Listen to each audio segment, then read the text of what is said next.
be to the name of the Lord. Welcome back to this season of financial freedom. I know God has been teaching us one thing or the other to be financially free in this episode. I believe as we are listening to this teaching, God is adding to our value. I believe as we listen today again, transformation is going to take place in our life. What we don't know is what we don't know. What we know is what we know. And that's why at this junction, we need to make sure we put ourselves into this understanding so that we can have a financial freedom. I told you last week that there are 3 types of way to make money. One, through employment. Secondly, through business. And thirdly, through investment. But I told you that investment is the key. Being employee or a businessman, you must derive it. You must carry all whatever you get from these 2 stages into investment scheme so that you can have a better tomorrow and the rest of mine. Today, I want to speak on what kind of investor you want to be. What kind of investor you want to be. Have you ever wondered why some investors make more money with a lot of risk than others? Most people struggle financially because they avoid financial problem. You can never be an investor without get ready to take a risk. The reason why some investors are making more money than the other and others struggle financially is as a result of not ready to take a risk. And the risk is the key to financial freedom. Though many of us will become afraid of taking risk, but there's nothing we can do to run away from risk. Every day of our life we are taking risk. You board a aeroplane from one place to another is a risk. Don't you know that many people do that? Their plane crash. You enter a vehicle from your work and from your house to your office is a risk. Don't you know many people have an accident inside their car or inside the public vehicle? That is of risk. Even when you sleep inside your house, it's a risk. I've seen a lot of people that the house crash and kill many of them. So in all our days, in all our movement in life, we are taking risk. We are risk takers.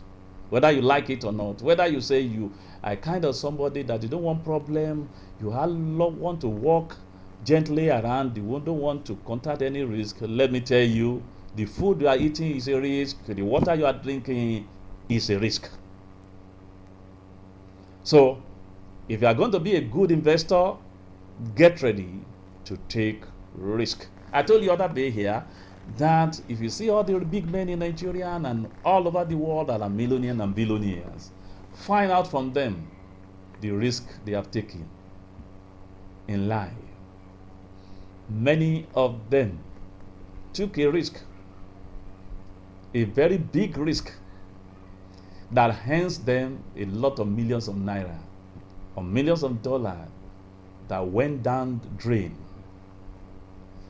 I think last year they were talking about one popular man in Nigeria, popular rich man in Nigeria, that he lost more than 300 and something millions in a day because as a result of a riot that took place in the country by that time, he lost 300 and something million one day. That's part of risk. Okay. There are 3 types of investors. Number 1, investor who seek problem. Investor who that seek problem. To be the investor who seek answers. Then C, investor who pretend of knowing nothing. And I will explain them one by one.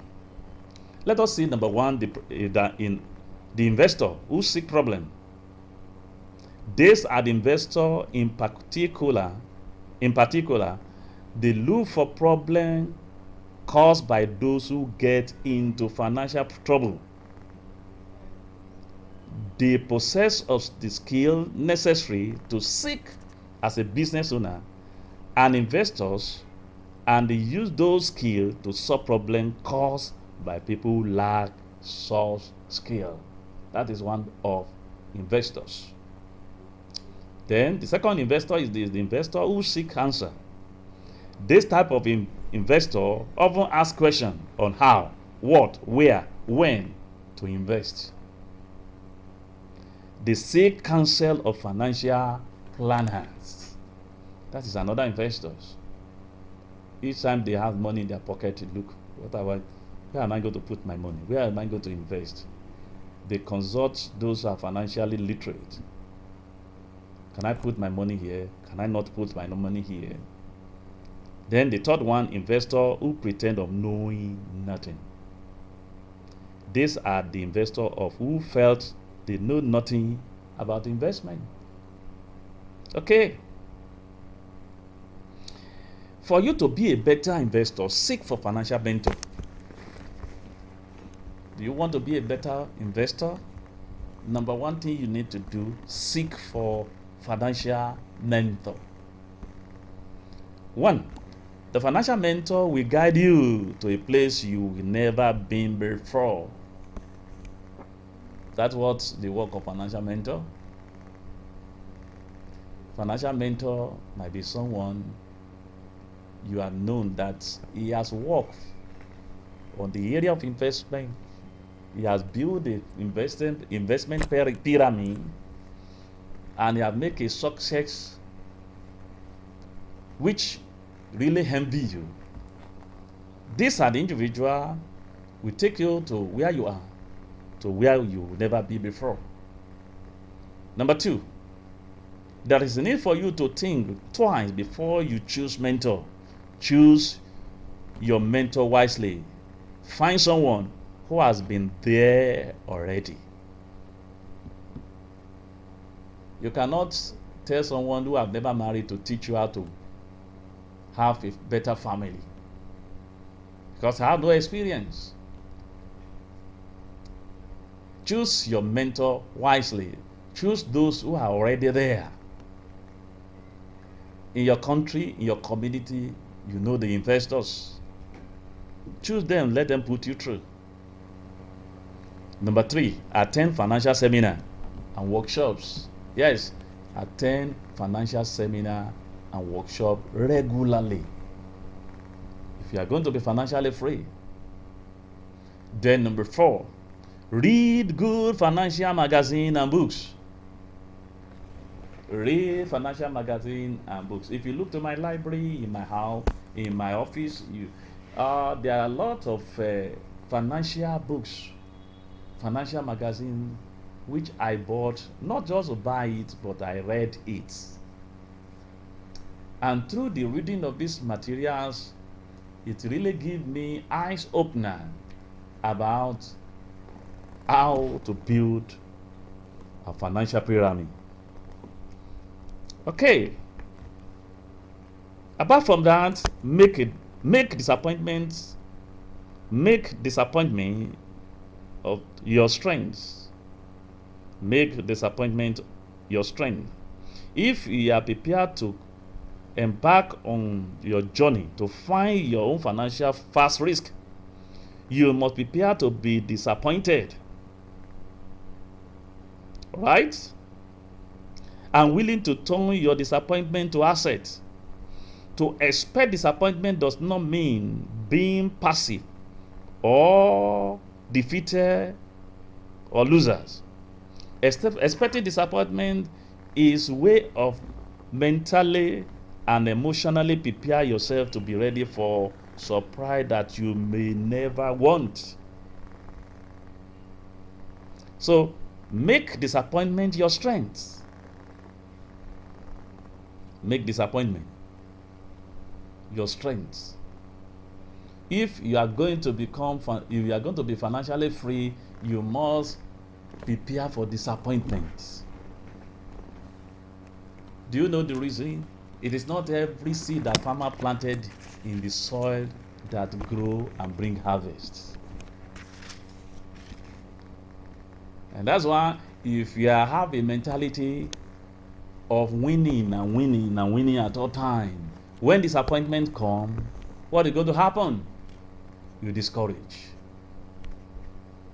I've seen that those who are going to be financial free must be very, very stubborn. They must be an investor that are stubborn, who does not give up. I've seen many people who will say, well, I have to make money, I put money in so place before, and something happened, and that thing crashed. That's why I don't want to attempt it again. Yes, these are those people who does not make disappointment to be their strengths.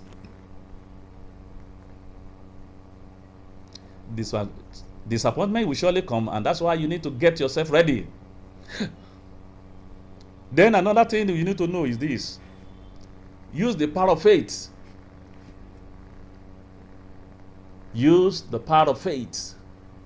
Anyone who is considering embarking on his own financial fast track, you may have some doubt in your ability. All you need to do is to believe what you have. You believe that you have everything. Right now, you must believe that you can be successful. That's a part of it. All it takes to bring you out of your natural God-given gift is your desire. Determine and dip yourself in the faith toward God that He is able to take you to where you don't think you can be. Faith is the key. In fact, it is not only Christians that practice in faith. Many traditionals, worshippers practice faith. Muslims practice faith. Everyone practice faith. So you must use the power of faith, believing that it is possible, believing that you can do it, believing that you can achieve it. That's power of faith. I believe with the few things I've spoken to you, I know God has blessed you. I know by putting all these things into actions, something great will happen to your life. I want to pray for you today that whatever anything that want to lift you down, God will use it to lift you up.